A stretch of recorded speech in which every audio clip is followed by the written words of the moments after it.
안녕하십니까. 부산 해운대구의 김미애입니다. 오늘 3시까지 그리고 지금 10시부터 지금까지 장시간 정말 고생 많으십니다. 질의에 앞서 다시 한번 이태원 참사로 돌아가신 고인들의 명복을 빌며 유가족께 깊은 애도와 위로의 말씀을 드립니다. 여기 계신 총리님 이하 국무위원 모두가 이태원 사고 현장에 가보셨죠? 네. 저도 애도 기간인 지난 3일 밤에 잠이 안 와서 택시 타고 혼자 가봤습니다. 그때까지도 바리케이드가 쳐져 있어서 해밀턴 호텔 옆에 그 참사 현장에는 들어가 보질 못했지만 왜 이렇게 소중한 목숨을 많이 잃을 수밖에 없었나 싶어서 혼자 옆골목으로 해서 올라가 보니까 T자형으로 불리는데 제가 볼 때는 이태원 그 음식 거리가 있었고 그 긴 골목으로 해서 마치 사다리를 가로로 세워놓은 듯한 그런 좁은 골목길이 많았습니다. 아마 그 당시에는 많은 인파가 몰려서 어느 한 곳도 빈틈이 없었겠죠. 그 상황을 모르고 위에서는 내려오려고 하고 밑에서는 올려가려고 했는데 저는 거기에 서서 30분 이상을 제가 고개를 들 수 없었습니다. 제가 정치 시작하고 나서 지난번에도 이 자리에서 같은 말씀을 드렸지만 헌법 7조 1항의 명령을 제 가슴에 새기고 있습니다. 공무원은 국민 전체에 대한 봉사자이고 국민에 대하여 책임을 진다. 내가 과연 그 헌법의 명령을 잘 이행하고 있을까? 그리고 이 사고를 왜 아무도 막지를 못했을까? 그리고 우리 국민은 국가를 신뢰하고 국가가 나의 생명과 신체의 안전을 보호해 주리라는 그 신뢰 속에서 당일날 오후 6시 34분부터 압사의 위험이 있다고, 현존하는 위험이 있다라고 살려달라고 112로 신고했습니다. 저도 112 신고를 해봤고 119에 도움 요청도 제 딸아이 때문에 한 10번 이상을 해본 적이 있습니다. 그때마다 저는 응답을 받았고 도움을 받은 사람입니다. 그런데 이번에는 어떻게 된 영문인지 작동하지 않았습니다. 그리고 그때 여기 계신 모든 총리님 이하 국무위원 여러분들도 마찬가지지만 경찰, 112 상황실 그 누구라도 지휘할 수 있고 보고를 즉시 해야 되는 그 분들이 이런 공직자의 사명감을 가지고 있었다면 단 한 분이라도 그런 분이 계시고 심장이 벌렁거리는 그 가슴을 가지고 그걸 진정으로 받아들였다면 최소한 이 목숨을 최소화시킬 수 있지 않았을까, 그런 생각을 해보면서 저도 반성을 참 많이 했습니다. 우리 윤석열 대통령님 지난 여새 동안 매일 추모하러 가셨죠. 저는 그 마음이 진심으로 여겨졌습니다. 그리고 진실로 미안한 마음을 가졌다라고 느꼈습니다. 총리님, 대통령과 집권 여당은 당연히 이 이태원 참사에 대해서 무한 책임을 가져야 되겠죠. 네, 그렇습니다. 그런데 우리 국민이 느끼는 무한 책임의 의미가 뭘까 생각해 봅니다. 총리님, 지금 국가가 가장 우선적으로 해야 되는 일이 뭐라고 생각하십니까? 지금 단계에서는 이번 그 참사로 인해서 돌아가시고 또 부상을 당하신 분들이 모든 절차를 잘 진행을 하고 또 다치신 분들이 제대로 치료를 받고 또 그 과정에서 일종의 트라우마를 받고 계시는 분들에 대한 그러한 그 치료적 지원 이런 것들을 하고 동시에 한쪽에서는 이러한 일들이 다시는 일어나지 않도록 하는 그러한 그 제도를 다시 한번 강화를 하고 또 이번 일을 이렇게 참사가 일어나도록 한 그러한 분들에 대한 또 책임을 묻는 것도 동시에 필요하다 이렇게 생각합니다. 그렇죠. 요약하자면 철저한 진상 규명, 책임자 처벌, 재발 방지 대책, 일반적인 안전 시스템을 재점검하고 구축하는 거겠죠. 저는 여야 할 것 없이 우리 모두는 이 책임에서 자유로울 수 없다고 생각합니다. 정치권은 이러한 참사가 벌어지면 의뢰 안전 시스템을 원점에서 재점검하고 재발 방지 대책을 마련하겠다고 공언해 왔습니다. 하지만 정치는 사회적 참사를 정쟁으로만 소비하고 정작 중요한 원인 규명이나 재발 방지 대책에는 소홀히 했습니다. 세월호 참사의 경우 그동안 모두 9차례 조사가 이루어졌습니다. 선체 인양에 1,400억, 위원회 운영에 800억 등 총 2,200억 원 이상 혈세를 들였고 다시 사회적 참사 특별조사위원회가 꾸려져 3년 9개월에 걸쳐 550억 상당의 예산을 썼지만 제대로 진상이 조사됐다든지 재발 방지에 획기적인 성과가 있지 않았습니다. 해수부 장관님 나오셨습니까? 예. 세월호 참사 이후 해상 사고가 배 이상 늘었다고 하는데 맞습니까? 예, 통계상으로는 그렇습니다. 근데 저 세월호 사고 이후에 경미 사고까지 신고하게 되는 그 소형 선박 사고가 증가돼서 건수가 배 이상 늘은 걸로 이렇게 보이고 있습니다. 제사에는 관심이 없고 잿밥에만 관심이 있었던 건 아닌지 정치권부터 국민께 엎드려 반성해야 합니다. 이태원 참사는 더 이상 정치, 정쟁에 소비되면 안 됩니다. 그 개방된 골목길에서 압박으로 돌아가신 분들에게 죄를 짓는 일입니다. 이태원 참사가 민주당의 국정조사 요구 등으로 정치적 쟁점화되면 결국 정치가 세월호 참사를 정쟁으로 소비한 역사에서 보듯 대형 재난 원인 분석과 사고 재발 방지책 마련은 더 어려워질 것으로 보입니다. 지금 특수본에서 신속하게 수사가 이루어지고 있는데 행안부 장관이 맞습니까? 네, 그런 걸로 알고 있습니다. 국정조사는 강제 수사권이 없죠. 네, 그렇습니다.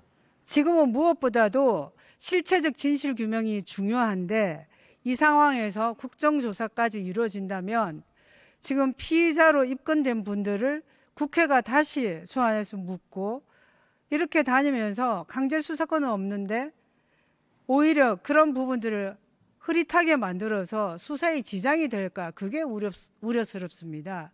저는 국민적 의혹이 있다면 당연히 국정조사든 특검이든 해야 된다고 생각합니다. 그러나 지금은 강제 수사권이 있고 특수본에서 신속하게 이 진실 규명을 해야 할 때라고 봅니다. 어떻게 보십니까? 네, 의원님께서 방금 적절히 지적하신 바와 같이 강제 수사권에 의해서 철저한 수사가 이루어지고 그것이 미진할 경우에 국정조사라든지 다른 것으로 가는 수순이 맞다고 보고요. 처음부터 국정조사를 할 경우에는 강제 수사권도 없지만 그 과정에서 각종 증거의 소실이라든지 분산 이런 문제가 있을 수 있습니다. 수사에 역량이 모이기 힘들겠죠. 네. 네. 우리는 70여 년 형사사법 체계가 작년에 검수완박법으로 무너뜨려졌습니다. 법무부 장관님 맞습니까? 저는 그렇게 생각합니다. 저도 일선에서 변호사로 16년간 있었습니다. 저는 사실은 대형 사건을 별로 다뤄보지 못한 변호사입니다. 아마 제가 국선 사건을 소년 사건 포함해서 1000여 건은 한 것 같습니다. 참 많이 했겠죠. 그래서 별의별 사건 현장을 저는 다 다녀봤습니다. 저는 늘 정치인이든 법조인이든 기본이 사람에 대한 사랑과 예의, 겸손이라고 생각합니다. 그래서 제가 부족하기 때문에 현장에 정말 많이 다녀봤습니다. 그런데 21년 1월 1일부터 검경 수사권 조정으로 검사 수사 개시할 수 있는 범죄가 6대 중요 범죄로 줄어들었죠. 그렇습니다. 그러고 나서 1년 이상 사실은 저 같은 이런 국선 변호를 하는 분들이나 하는 그 많은 현장의 변호사들이나 인권 변호를 하시는 분들이 상당한 우려를 표명했습니다. 오히려 검경 수사권 조정으로 형사 고소 이후에 수사가 지연되어서 피해자 보호가 아니라 피해자에게 날개를 달아준다 이런 비난이 많고 비판이 많은 거 아시죠? 실제로 그렇게 돌아가고 있는 것으로 알고 있습니다. 지금도 아마 저는 제 주변에 그런 걸 많이 봅니다. 그런 마당에 작년에 검소안박법이 밀어붙여졌죠. 그러고 나서 6대 중대 범죄에서 사실은 그 전부 검사가 수사 개시할 수 없도록 하려고 하는데 국민적 저항이 크다 보니까 2개 남겨졌죠. 근데 그 6대 범죄에서 이러한 중대 참사가 들어 있습니까? 없습니까? 그때 범죄 대형 참사가 포함되어 있었다가 빠졌습니다. 대형 참사가 들어있죠. 근데 이게 민주당 모 의원께서는 지금도 검찰청법에 따라서 수사를 할 수 있다라고 합니다. 수사할 수 있습니까? 경찰에 대한 범죄는 수사할 수 있는 게 맞습니다만 직무이 그렇지만 이 대형 참사 범죄는 굉장히 복합적인 원인을 그렇죠. 수사해야 되는 지금도 것이기 피해자로 입건된 것만 해도 경찰 공무원만 있는 게 아니라 소방 관계자도 그런 있고 것도 있을 수 있고 건축법 자, 문제도 있을 그렇죠. 수 있고요. 굉장히 복합적인 거기 때문에 조각조각을 수사해 가지고는 전모를 밝히기가 어렵습니다. 가장 중요한 게 실체적 진실 규명인데 그걸 어렵게 하겠죠. 그렇기 때문에 6대 범죄에서 다른 괴하고 다르게 대형 참사를 별도로 넣었던 것으로 저는 이해하고 있습니다. 그래서 저는 우리가 하는 게 얼마나 부족할 때가 많은가. 민주당 의원님들도 일부러 저는 그렇게 했다고 생각지 않습니다. 당초에 검경 수사권 조정을 할 때 입법 취지를 제가 다시 확인해 봤습니다. 입법 취지가 검경이 국민의 안전과 인권 수호를 위해 서로 협력하라는 겁니다. 그것이 1년 동안 시행해보고 잘 안 됐으면 그것을 다시 조정하는 게 입법기관과 또 정책을 위반하는 사람들의 기본 책무라고 저는 생각합니다. 그런데 그것이 잘 되지 않는다고 현장의 목소리가 있음에도 불구하고 더 밀어붙여서 오히려 피해자 인권 보호에 소홀하게 됐다면 우리는 그 비난을 저는 받아야 된다고 마땅하다고 여깁니다. 그리고 지금도 이제 특수본이 경찰을 수사한다고 하니까 셀프 수사라고 비난하는데 그 셀프 수사를 만들어놨지 않습니까? 그러면 이것을 저는 다시 원점으로 돌아가서 정말 피해자 보호, 국민 인권 보호에 부합하는 검찰청법, 형사소송법 개정안을 다시 논의해야 될 때라고 여깁니다. 어떻습니까? 법 개정 문제는 제가 말씀드리기는 주저없는 것이고요. 다만 저는 이 검사안박법에 대해서 위헌이라는 판단을 가지고 권한쟁의 심판을 제기한 바 있다는 말씀드리겠습니다. 저는 언제라도 약자, 돈 없고 백 없고 권력 없는 약자는 이 국가가 더 두텁게 보호해야 된다고 생각합니다. 저는 그런 식으로 우리 입법 활동이 이루어져야 된다고 생각합니다. 동의하시죠? 공감합니다. 이태원 참사 과정에서 국민 눈높이에서는 도저히 이해할 수 없는 경찰의 늑장 보고 묵살, 근무 태만이 속속 드러나고 있습니다. 총리께서는 행정의 달인이라는 별칭을 가지고 계실 정도로 많은 행정 경험을 가지고 계십니다. 과거 이러한 경찰의 총체적 기강회의, 근무 태도, 늑장 보고 사례를 보신 적 있으십니까, 총리님? 뭐 이러한 사안과 유사한 쪽에서는 본 적이 없습니다. 경찰청장님께 하나 질의해 보겠습니다. 제가 이 기록을 조금 보다 보니까 112 신고를 하면은 상황실에서 사건 코드를 분류를 하죠. 네, 그렇습니다. 사건 코드를 분류하는 이유가 출동 목표 시간을 나누기 위함이었습니다. 맞습니까? 네. 그래서 코드 0, 코드 1 이렇게 있던데 이때 18시 34분에 압사의 우려가 있다. 이거는 어디에 해당한다고 보십니까? 말씀드리기 좀 송구하지만 사실 112 신고는 이제 범죄 신고로 지금까지 발전을 해왔습니다. 그러다 보니까 이제 이와 같은 신고 유형에 사실 제대로 대응은 못한 게 맞고요.